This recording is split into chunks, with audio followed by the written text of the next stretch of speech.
इस कथा को साधारण इतिहास समझकर मत सुनिए। ये मंदिर नहीं, एक चेतावनी है कि जो नष्ट होता दिखे वह वास्तव में शिव में लीन हो जाता है।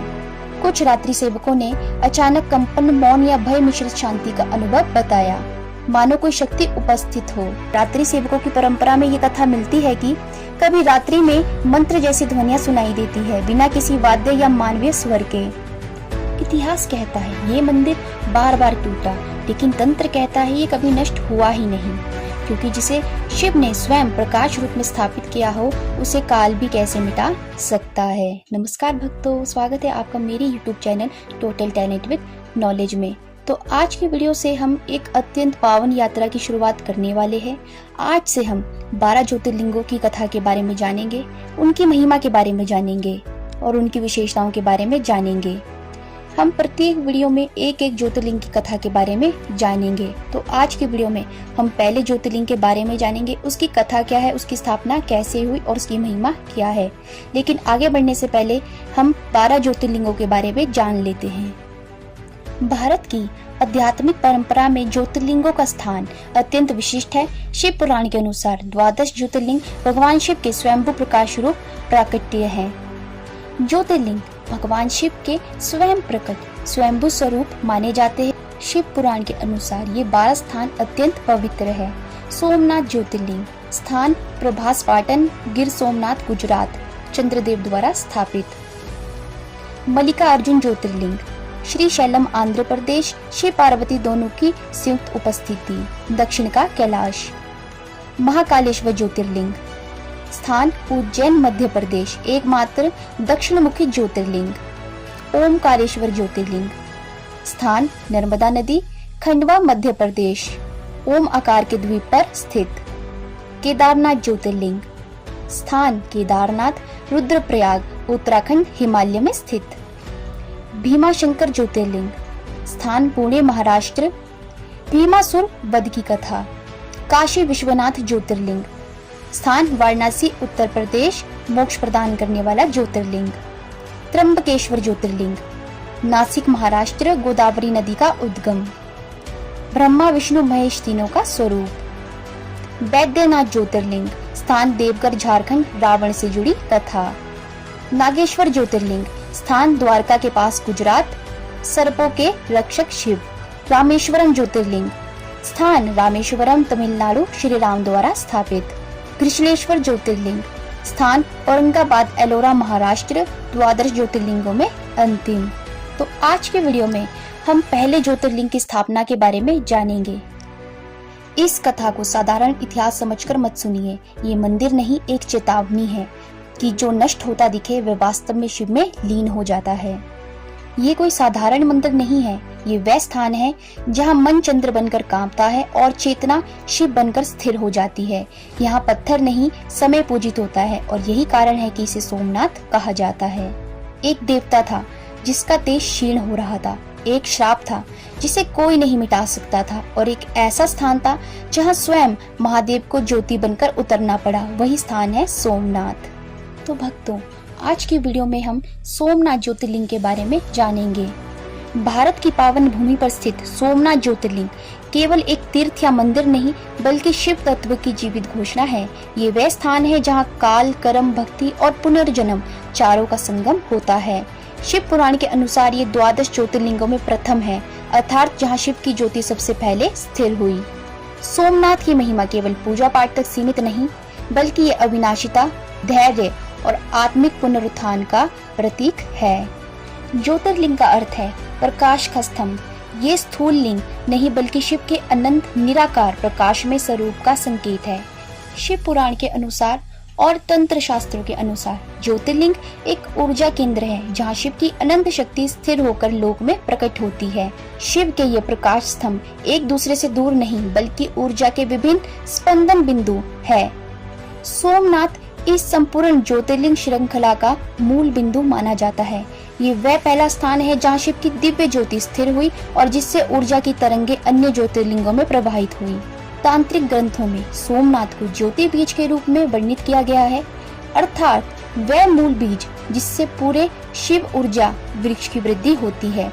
यही कारण है कि ये ज्योतिर्लिंग अन्य ज्योतिर्लिंगों की जननी मूल के रूप में पूजनीय है। आइए अब सोमनाथ ज्योतिर्लिंग की महाकथा के बारे में जानते हैं। प्राचीन काल में दक्ष प्रजापति की 27 कन्याएं थीं, जिन्हें नक्षत्र कहा जाता है। इन सभी का विवाह चंद्रदेव सोम से हुआ, किंतु चंद्रदेव का मन केवल रोहिणी में आसक्त हो गया। वे अन्य पत्नियों की उपेक्षा करने लगे। दक्ष प्रजापति ने कई बार समझाया, परंतु चंद्रदेव ने अपने सौंदर्य, तेज और ऐश्वर्य के अभिमान में किसी की बात नहीं मानी। क्रोधित होकर दक्ष ने चंद्रदेव को श्राप दिया, तू क्षय रोग कृष्ण पक्ष से ग्रस्त होगा और तेरा तेज प्रतिदिन घटता जाएगा। शाप के प्रभाव से चंद्रदेव का प्रभामंडल नष्ट होने लगा, वनस्पतियां सूखने लगी, औषधियां प्रभावहीन होने लगी, जल चक्र और समय संतुलन बिगड़ने लगा।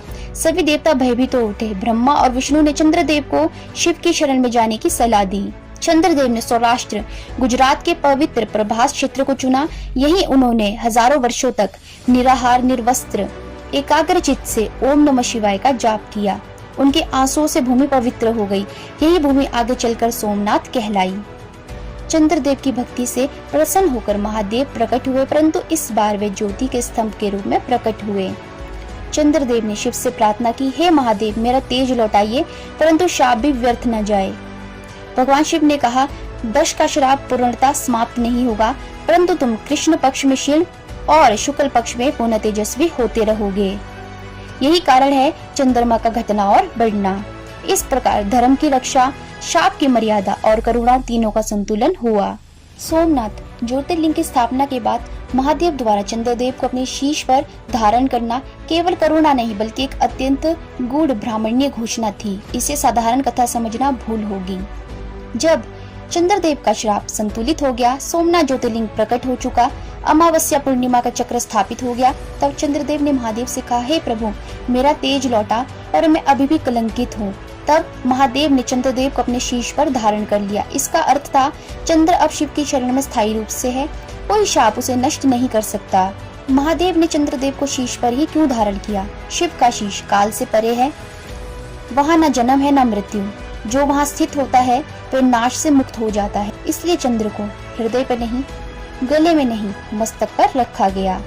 ये पूर्ण संरक्षण का संकेत है। चंद्र मन, शिव शुद्ध चेतना। मन चंचल है, चेतना स्थिर। शिव के शीश पर चंद्र का अर्थ मन अब चेतना के अधीन है। ये योग का परम सिद्धांत है। सोमनाथ ज्योतिर्लिंग में हुई कुछ असामान्य घटनाओं का वर्णन भी मिलता है। ये घटनाएं इस प्रकार हैं। अदृश्य ज्योति का अनुभव। स्थानीय परंपरा में कहा जाता है, भयंकर समुद्री तूफानों और गहन अंधकार की रातों में कुछ श्रद्धालुओं को एक क्षीण स्थिर प्रकाश का अनुभव हुआ, जो दीपक, बिजली या चंद्र प्रकाश जैसा नहीं था। इसे अव्यक्त ज्योति कहा जाता है। मान्यता है कि ये वही शिव ज्योति है जो प्रलय के समय भी लय में जाकर नष्ट नहीं होती। समुद्र की सीमा कथा। कई बार प्रचंड ज्वार और चक्रवातों के दौरान लोगों ने यह अनुभव बताया है कि समुद्र की लहरें एक निश्चित रेखा के आगे नहीं बढ़ती, मानो कोई अदृश्य मर्यादा हो। लोक विश्वास में कहा जाता है, जल तत्व भी शिव सीमा का पालन करता है। अमावस्या की रात्रि का मौन। अमावस्या की मध्य रात्रि में कुछ साधकों ने अत्यंत गहरा मौन महसूस होने की बात की है। एक ऐसा मौन जिसमें हवा, लहरें और पक्षी भी जैसे थम जाते हों। इस अनुभव को क्षेत्रलय कहा जाता है, जहाँ स्थान स्वयं ध्यान में चला जाता है। मंत्रनाद का अनुभव। पुराने पुजारियों और रात्रि सेवकों की परंपरा में ये कथा मिलती है कि कभी रात्रि में मंत्र जैसी ध्वनियां सुनाई देती है, बिना किसी वाद्य या मानवीय स्वर के। इसे भूमिनाद कहा गया है, मानो स्थान स्वयं शिव स्मरण कर रहा हो। ध्वंस के समय ज्योति का अव्यक्त होना। लोक कथाओं में कहा जाता है कि जब जब मंदिर ध्वस्त हुआ तब मुख्य ज्योति दिखाई नहीं दी, पर नष्ट भी नहीं हुई, वह केवल अव्यक्त अवस्था में चली गई। यही कारण माना जाता है कि हर बार पुनः निर्माण संभव हुआ। स्वप्न संकेत की कथाएं। कई पीढ़ियों से ये मान्यता रही है कि कुछ साधकों और सेवकों को स्वप्न में पूजा, दीप या मरम्मत से जुड़े संकेत मिले। इन स्वप्नों के बाद पूजा पुनः आरंभ हुई, क्षेत्र पुनर्जीवित हुआ। इसे क्षेत्र संकेत परंपरा कहा जाता है। काल भैरव की अदृश्य रक्षा। लोकतांत्रिक मान्यता के अनुसार सोमनाथ क्षेत्र का एक अदृश्य भैरव स्वरूप है जो रात्रि में क्षेत्र की रक्षा करता है। कुछ रात्रि सेवकों ने अचानक कंपन, मौन या भय मिश्रित शांति का अनुभव बताया, मानो कोई शक्ति उपस्थित हो। भूमि का अपवित्र न होना। इतिहास में युद्ध, रक्तपात, अपमान सब हुआ, फिर भी उसी भूमि पर पुनः पूजा संभव हुई। मान्यता है जहाँ ज्योति अवतरित हुई हो वहाँ भूमि अपवित्र नहीं होती। समय बोध का विचलन।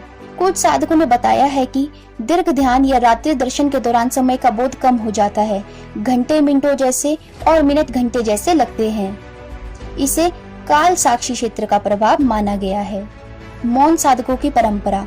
लोक कथाओं में उल्लेख है कि कुछ सिद्ध पुरुष सोमनाथ में मौन धारण कर साधना करते थे।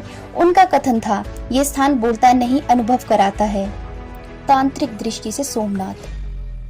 तंत्र शास्त्र में सूर्य और चंद्र दो मुख्य तत्व हैं। सूर्य तत्व में सक्रियता, पुरुषत्व, ज्ञान है। चंद्र तत्व में शांति, स्त्रीत्व, भावनाएं और गुप्त शक्ति है।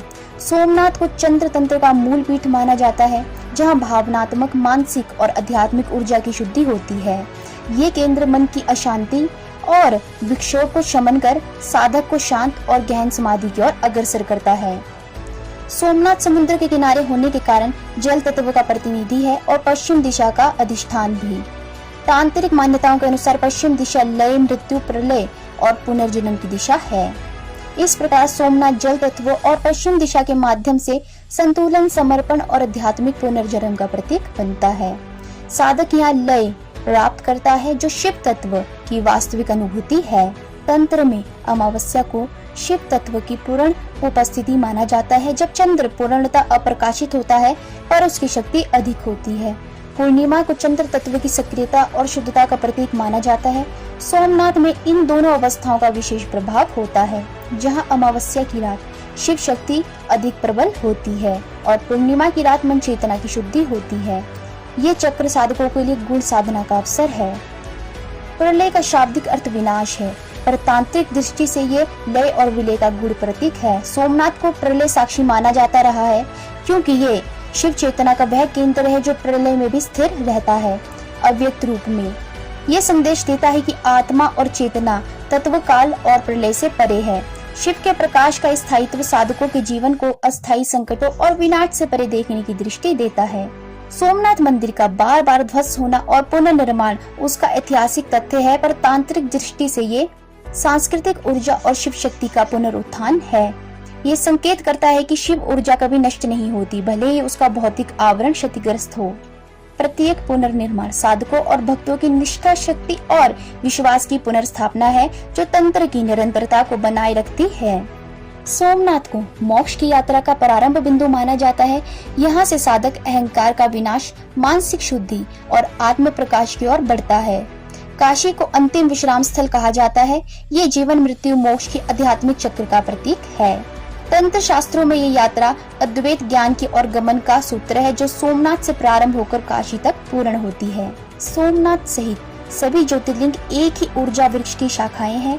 तांत्रिक परंपरा ने इन्हें काल, दिशा, तत्व और चेतना के विभिन्न प्रकट बिंदु माना जाता है।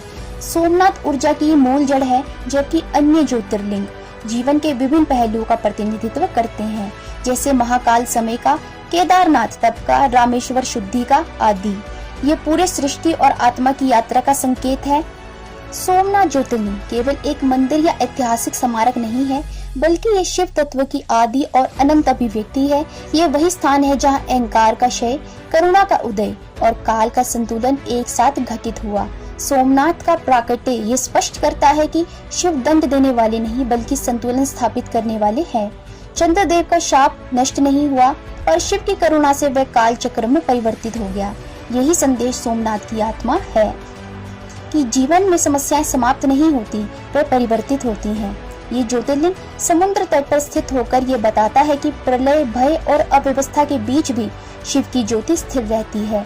इतिहास में बार बार ध्वंस और पुनर्निर्माण सोमनाथ को अविनाशिता का प्रतीक बनाते हैं। रूप नष्ट हो सकता है, पर तत्व नहीं। तांत्रिक दृष्टि से सोमनाथ चंद्र तंत्र का मूल केंद्र, मन और चेतना के संतुलन का क्षेत्र है। यही कारण है कि इसे मोक्ष यात्रा का प्रारंभ द्वार कहा गया है, जबकि काशी उसका अंतिम पड़ाव है। सोमनाथ से जुड़ी रहस्यमय और असामान्य घटनाएं चमत्कार नहीं बल्कि संकेत है कि ये क्षेत्र एक जीवित चेतना है जो समय, प्रलय और इतिहास की सीमाओं से परे है। अंततः सोमनाथ हमें ये सिखाता है कि जो टूटता है वह समाप्त नहीं होता, जो झुकता है वही उठता है और जो शिव से जुड़ता है वह काल से भी ऊपर उठ जाता है। इसलिए कहा जाता है सोमनाथ केवल प्रथम ज्योतिर्लिंग नहीं बल्कि शिव भक्ति की अमर चेतना है। तंत्र जानने वाले कहते हैं पश्चिम की ओर जहाँ सूर्य अस्त होता है वहीं से आत्मा का उदय होता है। समुद्र के किनारे खड़ा वह एकमात्र शिव स्तंभ जो प्रलय का साक्षी है, सोमनाथ। तो भक्तों, आशा करती हूँ कि आज की हमारी इस वीडियो में सोमनाथ ज्योतिर्लिंग के बारे में दी गई जानकारी आपको पसंद आई होगी और इस वीडियो ने आपकी जानकारी में बढ़ोतरी की होगी।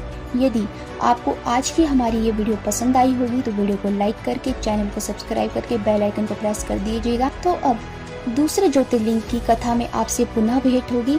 तब तक के लिए हर हर महादेव। आप हमारे चैनल से बने रहिएगा और अगर आपको वीडियो पसंद आई होगी तो इसे अधिक से अधिक शेयर कीजिएगा। धन्यवाद।